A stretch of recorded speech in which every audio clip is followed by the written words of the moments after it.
اعوذ باللہ من الشیطان الرجیم بسم اللہ الرحمن الرحیم۔ آج ہم پڑھیں گے سورۃ البقرہ، دوسرا پارہ، رکوع نمبر 31، آیت نمبر 236 سے لے کر آیت نمبر 242 تک۔ بسم اللہ الرحمن الرحیم۔ لا جناح علیکم، کوئی حرج نہیں ہے تم پر، ان طلقتم النساء، اگر تم طلاق دے دو ان عورتوں کو، ما لم تمسہن، کہ جن کو تم نے چھوا بھی نہیں، او تفریدو نہ، اور نہیں تو نے مقرر کیا، لہن ان کا، فریدتاً مہر۔ یہاں اس عورت کی طلاق کا حکم بیان ہو رہا ہے کہ جس کے ساتھ نکاح تو ہو گیا لیکن مہر کی کوئی مقدار مقرر نہیں ہوئی اور مرد نے اس کے ساتھ صحبت اور خلوت صحیحہ بھی نہیں کی۔ بتایا گیا کہ ایسی عورت کو طلاق دینے میں کوئی گناہ نہیں ہے، لیکن ایسی عورت کو خرچہ کے لیے کچھ دے دو، ومتعوہن، اور خرچہ دو انہیں، علی الموسع قدرہ، مقدور والے اس کی حیثیت کے مطابق، یعنی جس کے پاس جو حیثیت والا ہے وہ اپنی حیثیت کے مطابق دے، وعلی المقتر قدرہ، اور جو تنگ دست ہے وہ اس کی حیثیت کے مطابق وہ خرچہ ادا کرے۔ متاعا بالمعروف، یہ خرچہ مناسب طریقہ سے ہونا چاہیے۔ حقاً، یہ فرض ہے، علی المحسنین، نیکوکاروں پر۔ مطلب یہ کہ بتایا کہ ایسی عورت کو طلاق دینے میں کوئی گناہ نہیں، لیکن ایسی عورت کو خرچہ کے لیے کچھ دے دو تاکہ اس کی دل جوئی ہو جائے۔ فقہا نے 3 کپڑوں کا جوڑا مراد لیا ہے، یہ بھی بتا دیا کہ خامد اس میں تنگ دلی سے بھی کام نہ لے اور فضول خرچی سے بھی کام نہ لے، بلکہ اپنی حیثیت کے مطابق جو دینا چاہے۔ حقاً علی المحسنین، یہ فرض ہے نیکوکاروں پر۔ حقاً سے یہ وضاحت کی کہ دینا ضروری ہے۔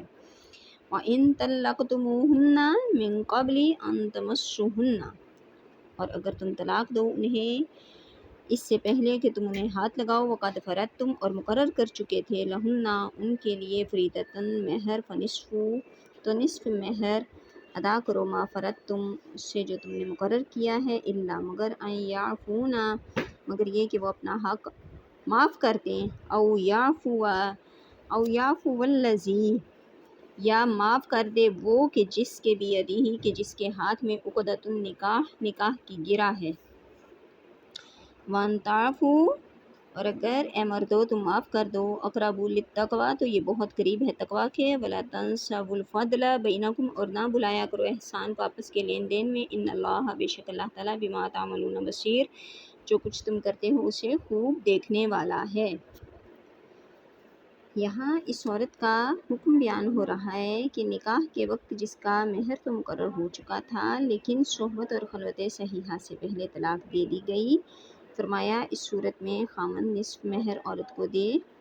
ہاں، اگر عورت اپنی مرضی سے وہ بھی بخش دے جو خامند پورا مہر دینے کو تیار ہو جائے، یا خامند پورا مہر دینے کو تیار ہو جائے تو، اور نصف مہر نہ دینے کی جو رعایت اسے دی گئی تھی اس رعایت کو وہ معاف کر دے تو پھر اور بات ہے۔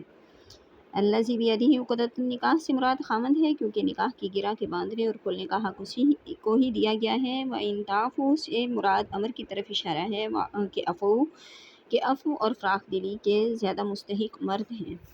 اس وقت احسان و مروت کی ہدایت کی جا رہی ہے کہ جبکہ حالات اس قدر کشیدہ ہو چکے ہیں کہ طلاق دینے کی نوبت آ چکی ہے، لیکن قرآن اپنے ماننے والوں کو تلقین کرتا ہے کہ ان بگڑے ہوئے حالات میں بھی حسن خلق کا مظاہرہ کرو، اور اگر دوسرا فریق تمہارے اس حسن سلوک اور مہربانی کا اعتراف اور قدر نہ بھی کرے تو کیا ہوا، تمہارا رب تو تمہیں دیکھ رہا ہے، اگر وہ راضی ہو گیا تو پھر تمہیں اور کیا چاہیے۔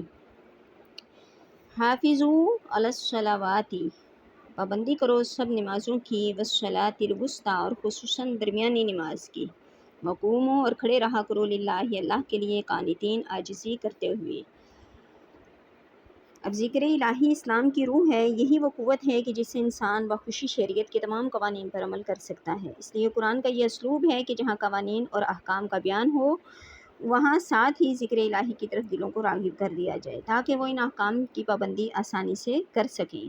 یہاں بھی خانگی زندگی سے متعلق احکام طلاق، خلا، عدت وغیرہ بیان کر کے نماز کو پابندی سے ادا کرنے کا حکم دیا، کیونکہ نماز ہی ذکر الہی کا سب سے اعلیٰ اور مؤثر طریقہ ہے۔ اس میں جسم اور روح، دل اور دماغ سب مصروف عبادت اور مناجات ہوتے ہیں۔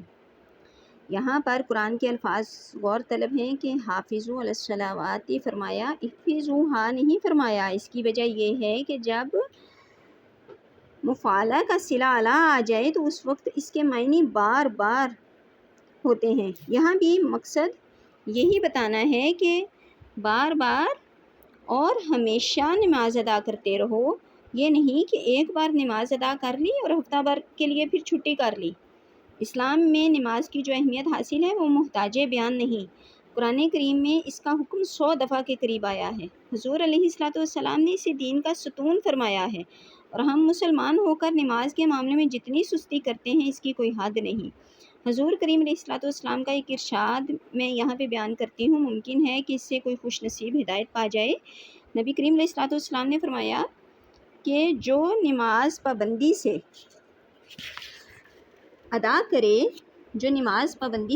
کرے، قیامت کے دن یہ اس کے لیے نور ہوگی، اس کے ایمان کی واضح دلیل ہوگی اور اس کی نجات کا باعث ہوگی، اور جس نے نماز کی پابندی نہ کی تو اس کے پاس نہ نور ہوگا اور نہ ایمان کی کوئی دلیل ہوگی اور نہ بخشش کا کوئی وسیلہ ہوگا، اور اس کا حشر قارون، فرعون، حامان اور ابی بن خلف کے ساتھ ہوگا۔ اے اللہ ہمیں غفلت کی نیند سے بیدار کر اور اپنی عبادت سے اپنے محبوب کی اطاعت کی توفیق عطا فرما، آمین۔ پھر اس کے آگے کیا فرمایا؟ فَإِنْ خِفْتُمْ، یہاں پہ پھر فرمایا کہ وَالصَّلَاةِ الْوُسْطَىٰ، خصوصاً درمیانی نماز کی۔ اب درمیانی نماز کون سی ہے اور اس سے مراد کون سی نماز ہے؟ اس میں علماء کے اقوال مختلف ہیں، لیکن راجح قول یہ ہے کہ یہ نماز اثر ہے۔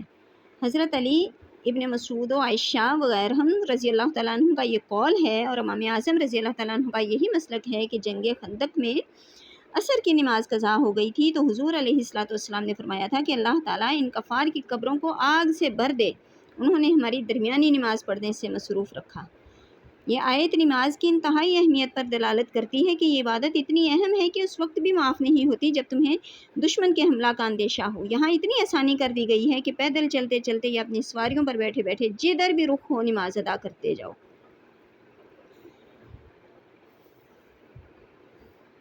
فَإِن خِفْتُم، پھر اگر تم کو ڈر ہو، فَرِجَالًا أَوْ رُكْبَانًا، دشمن وغیرہ کا تو پیادہ ہو یا سوار، جیسے بن پڑے نماز ادا کر لو۔ فَإِذَا آمِنْتُمْ فَاذْكُرُوا اللَّهَ، پھر جب تمہیں امن حاصل ہو جائے تو ذکر کرو اللہ کا، کما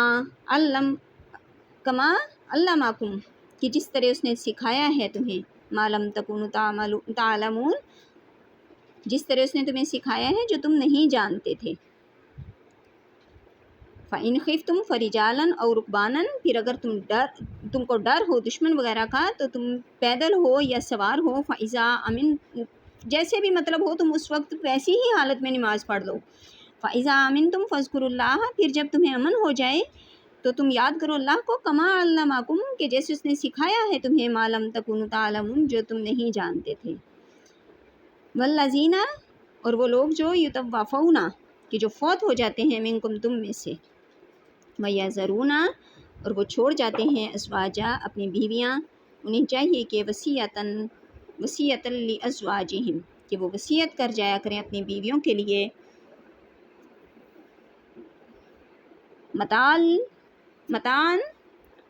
الی الحول، اپنی بیویوں کے لیے کہ انہیں خرچ دیا جائے 1 سال تک، غیر اخراج، اور نہ نکالا جائے انہیں ان کے گھر سے، وَإِنْ خَرَجْنَا، پھر اگر وہ خود چلی جائیں، فَلَا جُنَاحَ، تو کوئی گناہ نہیں ہے، علیکم، تم پر، فی، اس میں، ما فعلنا فی انفسہن، جو کچھ وہ کریں اپنے معاملہ میں، من معروف، مناسب طور پر، واللہ، اور اللہ تعالیٰ، عزیز الحکیم، بہت زبردست بڑا دانا ہے۔ ابتدائی اسلام میں بیوہ کی جو عدت تھی وہ 1 سال تھی، اور 1 سال پورا 1 سال وہ شوہر کے ہاں رہ کر نان نفقہ پانے کی مستحق ہوئی تھی۔ پھر 1 سال کی عدت تو اس آیت سے کہ یتربصن بانفسہن اربعۃ اشہر وعشر اس سے منسوخ ہوئی، کہ جس میں بیوہ کی عدت 4 ماہ 10 دن مقرر فرمائی گئی، اور سال کا نفقہ آیت میراث سے منسوخ ہوا۔ اب یہاں پہ کہ یعنی جب عدت کی مدت ختم ہونے کے بعد اگر وہ اپنے سابقہ خامند کے گھر میں نہ رہنا چاہیں تو انہیں مجبور نہ کیا جائے، بشرط یہ کہ وہ کوئی ایسا قدم نہ اٹھائیں جو شریعت کے کسی قانون کے خلاف ہو یا اخلاق سے گرا ہوا ہو، جس سے ان کی ناموس داغدار ہو یا ان کے فوت شدہ خامند کی بدنامی اور رسوائی کا باعث ہو۔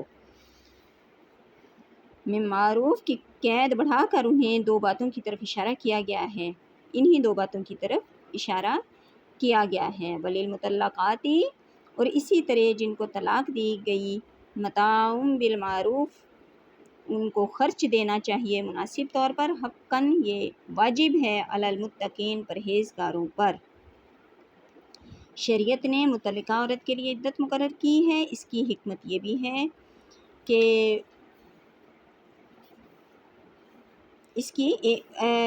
شریعت نے مطلقہ عورت کے لیے عدت مقرر کی ہے، اس میں سراسر خامند کے نسب کی حفاظت ملحوظ ہے، گویا عورت بھی اسی کے حقوق کی نگہداشت کے لیے محبوس ہے، اس لیے اس کے اخراجات کی ذمہ داری خامند کو سونپی گئی، اور یہی عین انصاف ہے۔ کذالک یبین اللہ اسی طرح بیان کرتا ہے اللہ تعالیٰ، لکم تمہارے لیے، کھول کر بیان کرتا ہے اللہ تعالیٰ تمہارے لیے آیاتہ ہی اپنے احکام کو، لعلکم تعقلون تاکہ تم سمجھ سکو۔ آگے ہم پڑھیں گے انشاءاللہ نیکسٹ ویڈیو میں، وما علینا الا البلاغ المبین۔